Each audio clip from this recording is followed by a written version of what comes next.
Meta AI is the personal AI to help you with whatever you need. Plus, it meets you where you are. Not only is Meta AI now an app, but it's also on the apps you already know and love: Facebook, Instagram, WhatsApp, and Messenger. Plus the Ray-Ban Meta glasses. It's easy to access wherever you are. So whether you're talking or texting, Meta AI is convenient to use throughout your day. Experience our newest AI that's tailored to you by downloading the Meta AI app. Try the Meta AI app today on the Apple App Store and Google Play. Welcome to Good Morning Hospitality, your one-stop shop for the latest news, noteworthy trends, and thought-provoking discussions across the industry. From hotels and short-term rentals to all things travel and hospitality, you'll find each episode equips you with the information you need to start your week. Join us on Good Morning Hospitality every Tuesday, wherever you get your podcasts. Hi everyone, welcome to Good Morning Hospitality Europe live from the STR MeetUp in Barcelona. Hey guys, we're together. Welcome to my hometown. It's great to see you guys. Very exciting.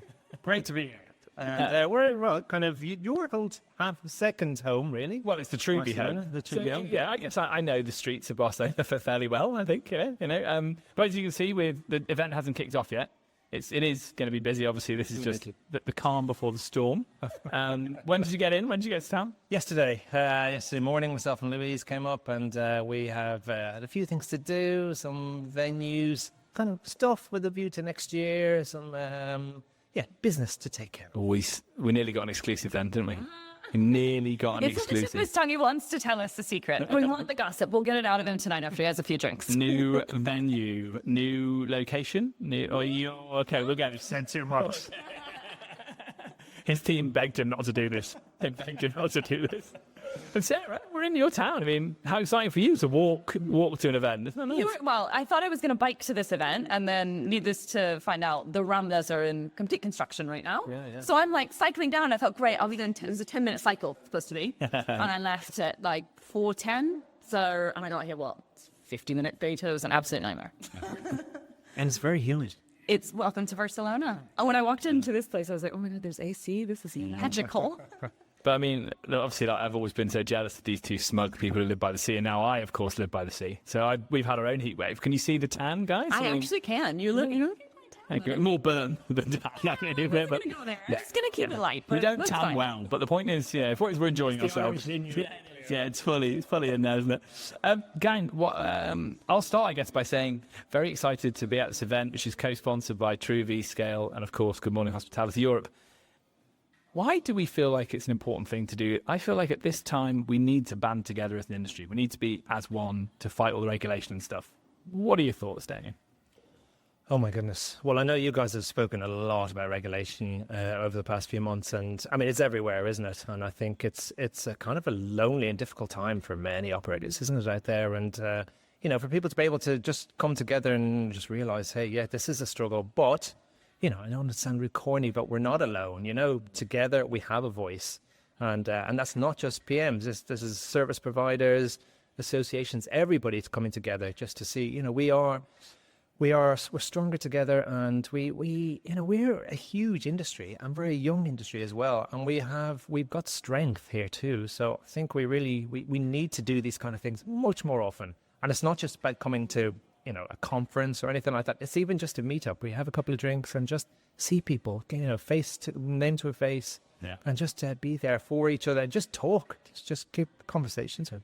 Yeah, I mean, I love a good industry event. I think it's really good. I always come away having learned a couple of things. And plus, we get to have a drink in person together. It's always fun. It's always The best bit. Okay, so let's get into it. What caught our eye this week was a very interesting fight that seems to be developing between TUI, good old TUI, one of Europe's finest tour operators, and good old Airbnb about who's to blame for over-tourism. Fight.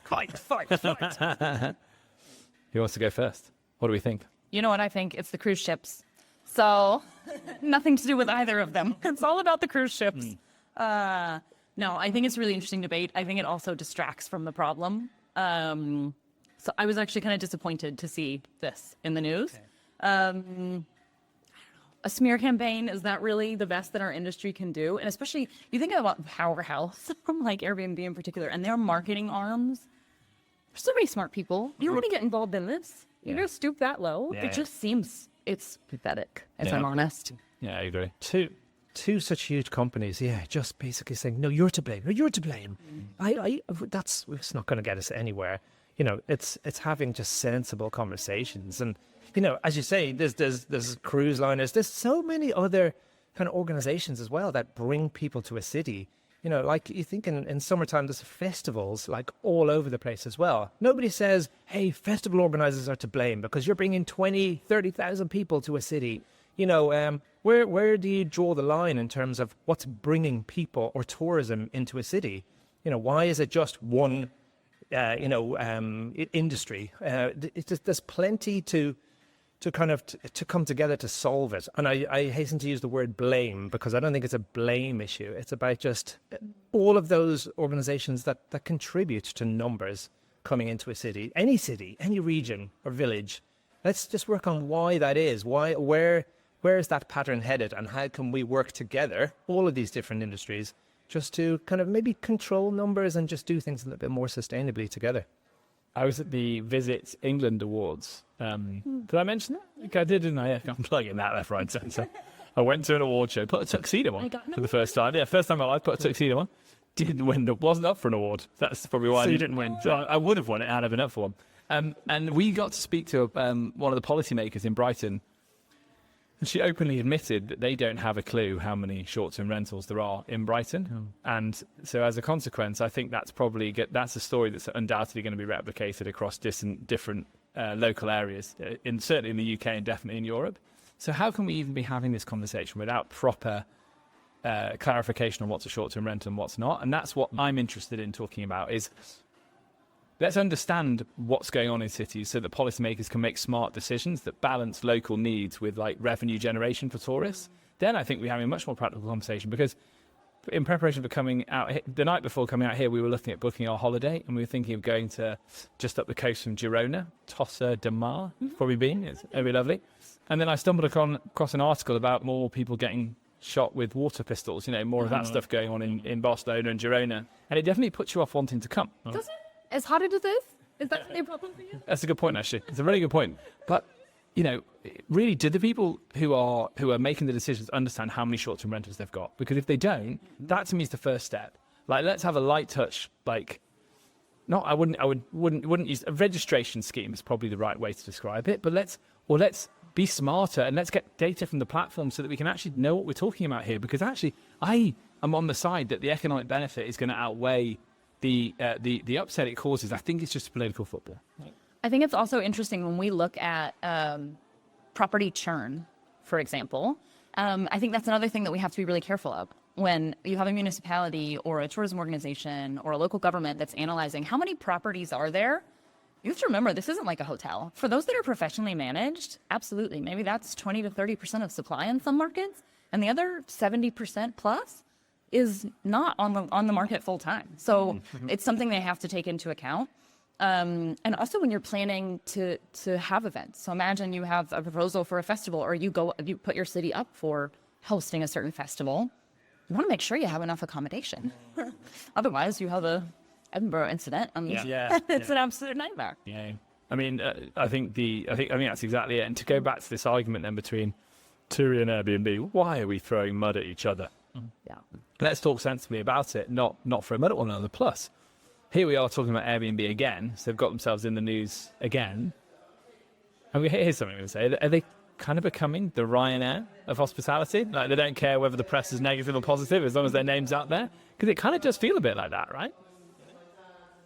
They've always been the scapegoats, haven't they, in our industry? You very rarely hear Booking or Vrbo being the ones who are attacked for being to blame, which is a little bit unfair, but that's just the way it is. And I think they've got to understand that they're the biggest name in our industry anyway, so they're going to be the first ones to be scapegoated, I think, anyway.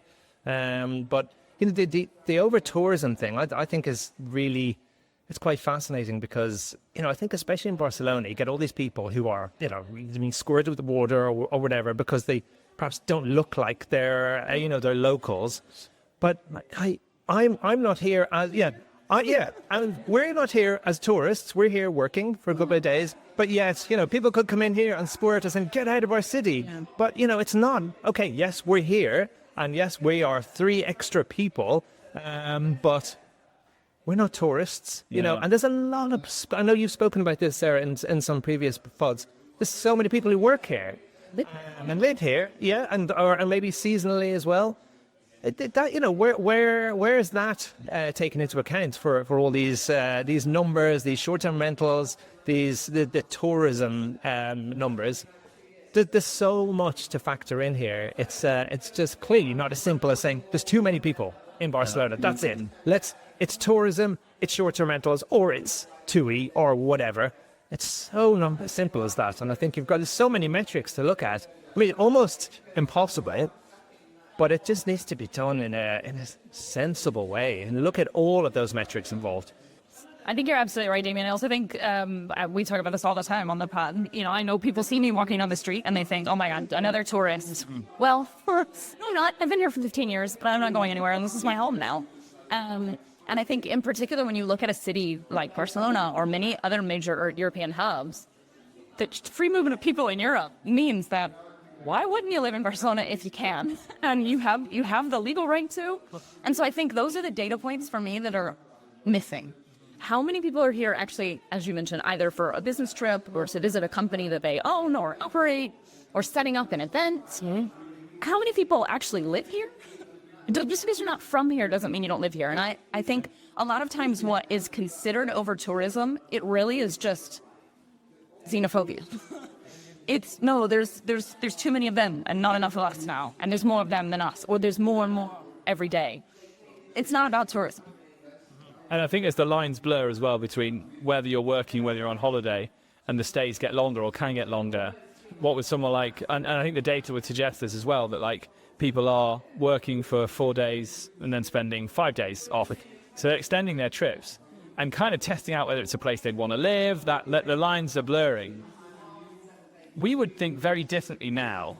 In all honesty, we think very differently about putting an office in Barcelona based on what's happened in the last 6 months to a year with over-tourism, because we don't feel particularly welcome than we did when we made the decision 3 years ago. So as you say, Damian, it's not just about tourist revenue, which is trackable with what people spend in hospitality venues around the city. It's like the office space, you know, it's the employing people in your city in tech jobs, all of that stuff that goes alongside it. Same thing for you, right? You know, you're working at AirDNA. If things were different, you might not come. You might be in Lisbon. Who knows? So, you know, it's very important to think about it. We did some data earlier in the year about Europe demand, and obviously we're looking like we're on for a really good summer. Damian, are you seeing evidence of that from your side? Are you seeing evidence of that in there? Like, Europe feels buoyant. Feels like it's going to be a good summer. I would say I'm hearing mixed. Oh, so I've given it positive. You're going to be bring it right it all down. Okay, nice. I'm hearing the struggles, not just necessarily in the south of Spain. Look, like Andalusia is a fairly safe market, and there's a lot of demand, there's a lot of supply as well. But I do keep quiet out there. Right, Such a busy busy here. But I know, like, in the UK, I know a lot of companies that are really struggling. And in the US, there's a lot of struggles as well. So I think, you know, it's maybe not as buoyant as sometimes it's made out to be. Now, I don't have, you have the figures to back this up, or not. But I'm from what I'm seeing, hearing, and speaking to property managers at our events, it's equally a struggle as it is for those who are really, you know, reaping the rewards. So I don't know. I think you've just pointed out something that's really important for us to look at, which is while the overall market and overall stats might be up for Europe, there are many locations that have historically been booming short-term rental markets that are hurting. And I think these are the stories that we're hearing. I think if there's this juxtaposition between, okay, I've been doing this for 15 years and this has been a great business for me, and all of a sudden I'm starting to struggle now. And we're seeing a shift in maybe markets that historically weren't doing so well, but the demand is skyrocketing, and those are places that are outside the major urban centers. They're in the north of Europe because it's too damn hot now. Yeah. I mean, it's June, and it's The sweat on the brow shows It is. Yeah. And we're in air conditioning. It's not working. Yeah, that's right. Yes, yeah, we are. So I think that's a great point, right? It's a very individualized experience, and I do think that for those operators who maybe have been on this sort of high ride for a while, new regulation, changes in visitor behavior, it's all impacting for sure. Yeah. Well, you can't deny as well, I think, that like there is this cultural shift amongst Gen Z, saying that like none of us are Gen Z, unfortunately. I wish I was. I don't. Which that might be enough to them. I don't like this time. What are you, a boomer? I didn't even know what Post-ding? Boomer? Post-boomer? It's so rude because it might be true. I think there's this shift with the Gen Z guys. I said the great period as well. Let's go up to 60. That's what I always think about him. It really does. Keep that in. Don't edit that. Keep that in. I want that in. Gen Z, they're looking for the road less travelled. So I think we're also seeing that shift. And I think what's really interesting is in reports that we've read, I think we might have touched on it a few weeks back, the idea that for lots of Gen Z travellers, they're actually looking at hotels, not short-term rentals. And this is a really interesting trend. I don't know if you've read anything on this. It's a really interesting trend because now, I guess as an industry, we've got used to charging more. Potentially the COVID years, we've got used to charging a bit more. Nothing particularly dynamic is happening in the space. And we're losing the PR war. So you've got people going, I don't want to add to the problem that short-term rentals are causing, so I'll go and stay in a hotel. Right? And that's not necessarily come back in the other tourism problem, but it's just interesting, right? But I also think they don't want to cook. Like, Gen Z is much more into the overall experience of the entire travel, which includes eating local cuisine, not necessarily cooking in your flat. And it's a very different kind of concept of what a holiday is. They do things that are off the beaten path, and they might spend 200 euros on a dinner somewhere because it is the best restaurant in wherever, and they don't care. So I think that's also a trend that is driving them more towards hotels, and they also like a little bit more of like the white gloves. This, from most of the research that I've read recently, like this white glove treatment. I want to make sure that there's a reception. I want to make sure that I have a concierge. I want to make sure that if I need something, there's someone there. So it's a lot more creature comforts. I get that. And Leo, you and I have spoken about this, where sometimes we feel a bit guilty that when we travel, we're going away for 2 or 3 days. I think I've heard you say this as well, Sarah. Sometimes you just rather a hotel, somewhere you can just go, as I say, go to reception, straight up to your room and just relax. And you don't have to meet somebody, you don't have to find a lockbox or something like this. And, you know, these are perhaps the pitfalls in our industry. But one thing I'd say on that, it's actually the price of short-term rentals now. It can be so high. We've found it really difficult the last few times coming to Barcelona to get something that's cheaper than a hotel. Quite often the hotel is the cheaper option. So unless we can get a room, like an apartment with 3 bedrooms, for example, a one-off, if I come up here on my own, usually I'll stay in a hotel because it's too expensive. I think we're kind of priced out of it a little bit sometimes. And it's really frustrating. And to have seen that since COVID, the prices just go up and up and up and up. Like Barcelona, for the last couple of days, we struggled to get something under 250 euro per night. Yeah. It was cyclical. Really, yeah. My hotel room was 100 euros. Just for one night. Right, yeah. And I'm only going to use it for 10 hours, so that's the point, right? But a lot of that as well is the regulation, right? So in Barcelona, you do have now where the Barcelona government has said, we're not renewing any licenses. The licenses are only valid for 5 years anyway. And so you do have an offboarding of at least legal supply. And there's a flooding of the market of properties that clearly have been set up as short-term rentals or as mid-term rentals. And they're all putting them up for sale. Yeah. Rather than what the government thought was going to happen, which of course you're just going to take a really low negative, perhaps, return on your investment and put that on long-term rental and be a good human being. That's not how life works. Sorry. Yeah. Sarah, not surprised by that. Not surprised at all. I do hope to take advantage of it, but I'm not in that anymore in Barcelona. I'm done. I did my rental flat, and now like every day you turn around and there's a new regulation and there's a new rule, and as an investor, it makes me scared.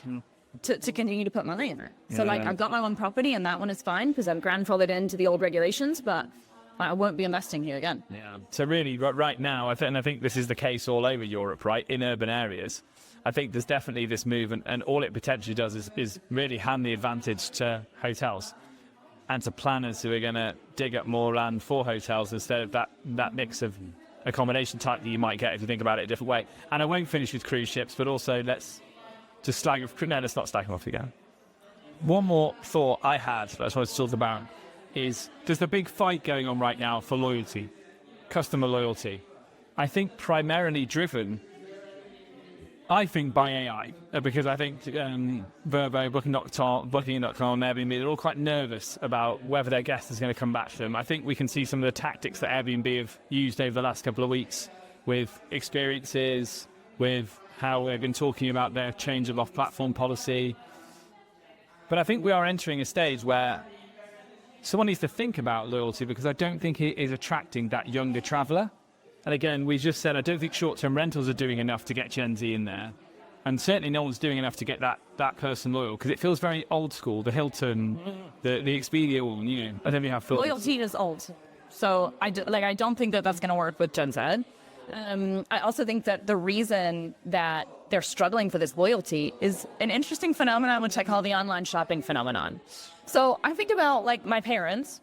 They're nervous to even buy like an airline ticket from Delta online from Delta's website and put their credit card details on there. I buy stuff relatively frequently online, but usually to pages that I know of. Gen Z, like with these people in my office, and they buy stuff off Instagram, off these pages they've never even heard of, and put their credit card details. So they're so used to spending at these like lesser known businesses that they don't need the security behind a booking or an Airbnb or whatever. They feel more comfortable booking direct. They feel more comfortable going somewhere that maybe just could review yet. Okay, fine, let's check it out. You're a lot more in tune to that idea of, okay, fine, we'll spend even if it's not secure. And I think that security is really, for me, tied into the loyalty. You become loyal because you always have a good experience, and you want the security of knowing that that experience is going to be homogeneous. And Gen Z doesn't want homogeneity?